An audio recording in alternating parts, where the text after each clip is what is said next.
Hello साथियों, स्वागत है आप सभी का हमारे यूट्यूब चैनल स्टडी विद सभी पर। तो कैसे हो आप लोग दोस्तों। आज की क्लास है बीएड फर्स्ट ईयर के paper first knowledge and curriculum की, जिसमें आज हम जानेंगे श्री अरविंद जी का शिक्षा में क्या योगदान रहा है। देखिए, आपके सिलेबस में कई सारे फिलोसोफर के बारे में दिया गया है और एग्ज़ाम में भी कई बार क्वेश्चन भी देखने को मिला है कि जो फिलोसोफर हैं, जैसे कि महात्मा गांधी जी को दिया गया है, स्वामी विवेकानंद जी को, श्री अरविंदो घोष को और साथ ही रविन्द्रनाथ टैगोर को। तो इन सभी फिलोसोफर के बारे में पूछा जा सकता है आपके एग्जाम में। और प्रीवियस ईयर पेपर आप अगर उठा करके देखेंगे तो 1 से 2 क्वेश्चन आपको जरूर देखने को मिलेंगे। तो हम क्या करेंगे, इन सभी फिलोसोफर के बारे में, इनका जीवन दर्शन और शिक्षा दर्शन, तो एक एक वीडियो में हम ये सारी चीज़ें कवर कर लेंगे एग्जाम से पहले, जिससे कि आपको ये सारी चीज़ें अच्छे से क्लियर हो जाएं। तो आज जो हमारी क्लास है, इसमें हम जानेंगे कि श्री अरविंद जी का शिक्षा में क्या योगदान रहा है, या फिर इनका शिक्षा दर्शन देखिएगा। श्री अरविंद जी शिक्षा में इनका एक विशेष योगदान रहा है, या फिर आप कह सकते हैं कि बहुत बड़ा योगदान इनका रहा है। और इनका जो योगदान है, इसे हम कई सारे बिंदुओं पर जान सकते हैं, जैसे कि बालक की स्वतंत्रता। श्री अरविंद जी का कहना था कि बालक को स्वतंत्रता प्रदान करनी चाहिए, यानी कि उन्हें क्या करना चाहिए, एक खुला वातावरण, एक स्वतंत्र वातावरण देना चाहिए, जिससे बालक क्या कर सके, अपने आप से देख करके अपना अनुभव उससे सीख सकेंगे बालक, और इससे उनका एक अच्छा विकास हो सकेगा। इसलिए इनका मानना था कि बच्चे को स्वतंत्र छोड़ देना चाहिए, जिससे वह अधिक से अधिक ज्ञान को प्राप्त कर सके और स्वयं भी चीज़ों को देख करके सीख सके। आगे है कि बालक से प्रेम तथा सहानुभूति। तो श्री अरविंद जी ने बालक के साथ, इनका कहना था कि बालक के साथ प्रेम और सहानुभूति का व्यवहार करना चाहिए। बच्चे के साथ ज़्यादा झड़क के या फिर गुस्से से बात ना की जाए। एक टीचर को कैसे करना है, अपना सिंपैथी दिखाना है बच्चे के प्रति और एक अच्छा व्यवहार करना है। इससे क्या होगा कि स्वाभाविक रूप से बच्चे का विकास होता रहेगा। मातृभाषा के द्वारा शिक्षा दी जानी चाहिए, इनका कहना है। तो श्री अरविंद जी ने ये कहा, इस पर बात पर बल दिया कि बच्चे, देखिए, अपने घर से कोई भी बच्चा होता है तो वो सबसे पहले जब जन्म लेता है तो अपने परिवार में रहता है, और परिवार की जो भी बोली भाषा है वह सीखता है।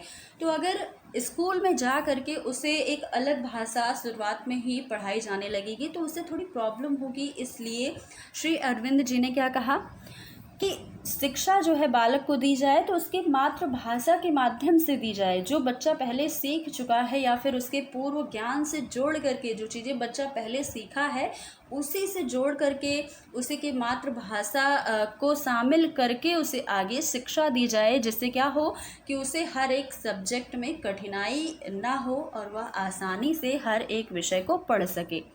शिक्षा बालक के रुचि के अनुसार होना चाहिए। तो श्री अरविंद जी ने कहा कि शिक्षक को क्या चाहिए कि वह बालक की रुचियों का अध्ययन करे, कि बच्चे को आखिर क्या पसंद है, बच्चा क्या पढ़ना चाह रहा है, उसकी किस विषय में अधिक रुचि है, इस बात का पहले एक शिक्षक अध्ययन करे, तथा उसके बाद क्या करे कि बच्चे के अनुसार उसकी शिक्षा की व्यवस्था करे। कि आखिर क्योंकि बच्चे जो हैं क्लास में कई सारे परिवार से आते हैं, अलग अलग उनकी व्यक्तिगत विभिन्नता भी होती है, तो व्यक्तिगत विभिन्नता के आधार पर शिक्षा दी जाए। उनके हर एक बच्चे के रुचि के अनुसार हो सकता है किसी बच्चे को मैथ अधिक अच्छे से समझ में आती हो और किसी बच्चे को हिंदी सब्जेक्ट में ज़्यादा इंटरेस्ट हो।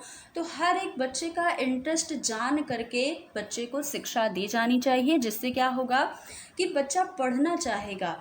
और ऐसे अगर आप उनके अनुसार या फिर बच्चे की रुचि के अनुसार शिक्षा उन्हें नहीं देंगे तो बच्चा फिर इंटरेस्ट ही नहीं लेगा और क्लास में आए दिन बंक करेगा और क्लास छोड़ के चला जाएगा, या फिर वो कुछ सीख नहीं पाएगा। तो ये चीज़ें होती हैं, ये सब अरविंद घोष जी के अनुसार कही गई हैं। आगे देखिएगा, इनका मानना था स्वप्रयत्न तथा स्व अनुभव के द्वारा शिक्षा दी जाए। श्री अरविंद जी ने बताया कि बालक को क्या हो कि स्वप्रयत्न या स्व अनुभव द्वारा सीखने से अधिक अवसर प्रदान किए जाएं। इस प्रकार सीखा हुआ जो ज्ञान है वो बालक के व्यक्तित्व का स्थायी अंग बन जाता है, और ऐसी शिक्षा वास्तविक तथा लाभप्रद भी होती है। अगर बच्चे को कुछ करने को दिया जाएगा, जैसे टीचर जो है वह सिर्फ बोलता जाएगा और बच्चे अगर सुनते जाएंगे, तो इससे क्या होगा, बच्चे सिर्फ सुन रहे हैं जबकि वह निष्क्रिय हैं, चुपचाप बैठे हैं, और अगर कोई प्रयोग किया जाए, कोई एक्सपेरिमेंट करवाया जाए बच्चों से, उन्हें शामिल किया जाए उसमें, तब क्या होगा, बच्चे शामिल होकर के उसे सीखेंगे और खुद से करेंगे, तब उन्हें ज़्यादा अच्छे से याद रहेंगी चीज़ें। तो इसलिए इनका ये मानना था कि बच्चों को स्व प्रयत्न और स्व अनुभव के द्वारा ही शिक्षा दी जानी चाहिए। आगे है करके सीखने पर बल दिया जाए। श्री अरविंद ने बालक की क्रियाओं को महत्वपूर्ण स्थान दिया है और यह बताया कि बालक काम करके सीखने का अवसर मिलना चाहिए। फिर से वही बात कि बच्चे को एक ऐसा अवसर मिले जिसमें वह खुद कार्य को कर सके, सारे प्रयोग वह कर सके, सभी चीज़ों में शामिल हो सके। सिर्फ वह बैठ करके टीचर की बात न सुनता रहे या निष्क्रिय न रहे, क्लासरूम में वह एक्टिव रहे। इसलिए उन्होंने कहा कि शिशु कक्षा में जो छोटी कक्षाएं होती हैं, मांटेसरी प्रणाली तथा प्राथमिक एवं माध्यमिक कक्षाएं होती हैं, उसमें चित्रकला को महत्वपूर्ण स्थान दिया जाए। यानी कि बच्चों को अगर आप भूगोल पढ़ा रहे हैं तो मैपिंग के द्वारा पढ़ाइए, बच्चे देख देख करके सीखेंगे तो जल्दी सीख पाएंगे। अगला है परस्पर सहयोग के द्वारा शिक्षा दी जाए। श्री अरविंद जी का मानना था कि पढ़ने तथा सीखने का कार्य परस्पर सहयोग के द्वारा ही सफल हो सकता है। अतः क्या हो कि उन्होंने इस बात पर बल दिया कि पाठ को पढ़ाते समय टीचर को क्या करना है कि बालक का अधिक से अधिक सहयोग प्राप्त करना है। बस ये नहीं कहना है कि बच्चे तुम लोग बैठे रहो और मैं जो दिखा रहा हूँ या फिर मैं कर रहा हूँ बस उसे देखते जाओ, ऐसा नहीं करना है। एक टीचर को क्या करना है, बच्चे को सहयोग, बच्चे को शामिल करना है हर एक कार्य में, और जो भी बच्चे क्लासरूम में हैं उनका आपस में सहयोग करना भी उनको सिखाना है कि बच्चे आपस में सहयोग की भावना का उनमें विकास हो सके। अगर एक दूसरे की मदद करेंगे तो क्या होगा, उनके अंदर सहयोग करने की भावना का विकास हो पाएगा।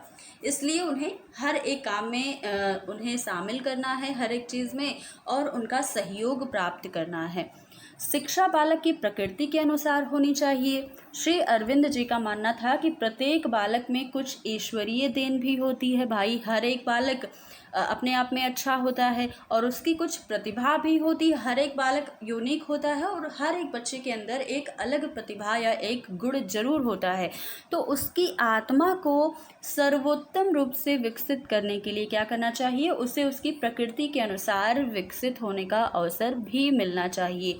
देखिए, जो बच्चा अगर पढ़ाई में अच्छा नहीं है तो उसे पढ़ाई के तरफ मोटिवेशन तो देना चाहिए, लेकिन उसी के साथ अगर वह डांसर बनना चाह रहा है या फिर सिंगर बनना चाह रहा है या फिर प्लेयर कुछ भी बनना चाह रहा है, उसी के साथ कोई प्रतिभा है उसके अंदर, गॉड गिफ्टेड प्रतिभा है, वह बहुत अच्छा गाना गाता है तो उसे सिंगर बनना है, तो ये सारी चीज़ें अगर वो करना चाहता है तो उसे भी हमें मोटिवेट करना है। तो एक टीचर ऐसा होना चाहिए कि बच्चे के अंदर जो प्रतिभा है उसे भी निखारने की कोशिश करनी चाहिए। बस ये नहीं कि बच्चा का मन अगर नहीं लग रहा है पढ़ाई में तो बस उसे डंडे से हाँक रहे हैं और पढ़ाए जा रहे हैं, तो ऐसा नहीं करना है। बच्चे को उसकी प्रतिभा पर भी उसका गौर करना है और उसकी प्रतिभा को भी निखारने का प्रयास करना है। तो ये सारी चीज़ें हैं जो कि श्री अरविंद जी के अनुसार बताई गई हैं। इनका ये सारा जो पॉइंट आपने देखा है, ये श्री अरविंद जी के द्वारा मानना था कि ये सारी चीज़ें शिक्षा में अवश्य होनी चाहिए और शामिल की जानी चाहिए।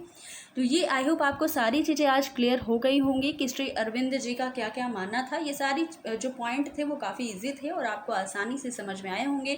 तो अगर आपको ये वीडियो अच्छी लगी तो लाइक शेयर ज़रूर कीजिएगा, और ये टॉपिक आपके एग्ज़ाम में पूछा जाएगा तो आप लोग इसे तैयार भी कर लीजिएगा और इसे ज़्यादा से ज़्यादा लोगों तक शेयर भी कर दीजिएगा। तो फिर मिलते हैं अगली क्लास में कुछ नए टॉपिक के साथ, तब तक के लिए धन्यवाद।